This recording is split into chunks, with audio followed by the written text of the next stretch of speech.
We see the tit for tat continues. Victor Gao, who will blink first? Is it Donald Trump or President Xi? I can tell you with all certainty that China will not be the first to blink. So the question is who will blink? And in the coming days and weeks, we will know who blinked. And as a matter of fact, that person or that country already blinked because it reversed itself on major issues like a tariff or no tariff, etc. And that country plunged the whole stock market, the bond market, and possibly the employment situation, the inflation situation completely into chaos, causing great uncertainty, destruction, unpredictability for not only the people in the United States, but for the rest of the world. For this trade war, the United States did it, they initiated it, they imposed it on mankind as a whole. China rose up and defended its own interest. President Trump and the Americans tell the world that if I slap you in the face, don't slap me back. That's not the logic China follows. If you slap me in my face, I slap you back. That's the tit for tat. And that's why we end up with this unprecedented situation. The United States is levying a 145% tariff against Chinese export to the United States, and China now, unprecedentedly, is levying 125% against total U.S. export to China. So toe-to-toe, you mentioned the 145% from the Americans. Where does that leave China? Because 15% of your export market goes to the U.S. It doesn't care. I don't think it will really create too much of a storm in a teacup for China. China is the biggest country in the world by purchasing power parity. China is the largest and most powerful manufacturing economy in the world. Our manufacturing output is larger than the totality of the United States, Japan, and EU combined together. So if anyone wants to sanction China, wait until you see the consequence.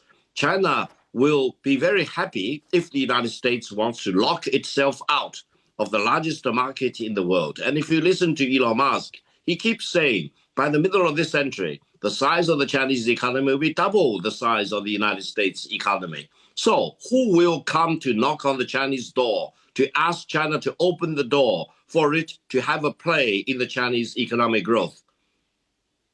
The answer will be made no very soon. Let me ask you a twin final thought, because President Xi is calling on the EU, amongst others, to join China in opposing the bullying from the United States. That's the quote. How realistic is that, closer links between the EU and China? And a secondary thought, you will know the comments from the Vice President, J.D. Vance, calling the Chinese peasants. Where does that leave US-China relations and any sort of talks between the two presidents, do you think?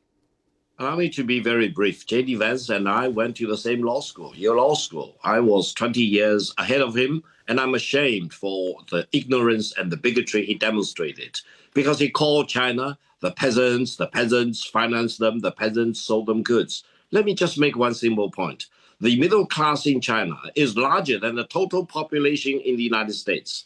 The urban population in China is about 3 times as big as the total population of the United States. So my advice to my alumni at Yale Law School, J.D. Vance, is wake up, or you go back to school to study more diligently to avoid making yourself a fool in front of the world. Now, for China and the United States, I think right now total trade will grind to a halt. It will cause great disruption for the United States and for China. Both China and the United States will suffer the consequences. But we should also look at this one, very important. Which country is doing the right thing? Which country is doing the wrong thing? In this round of the trade war, the United States is doing the wrong thing. And China, despite of all the sufferings and costs to itself, will do the right thing. That is, defend free trade, defend the current international order, and fight against those who want to throw the international rules of the game out of the window. This is exactly what the United States is doing. And when total trade between China and the United States come to a halt in a matter of weeks, we will be entering a new era in the world, because the rest of the world will know which country initiated this, which country rose up to the occasion to fight back, and why the world is completely different from before this global trade war.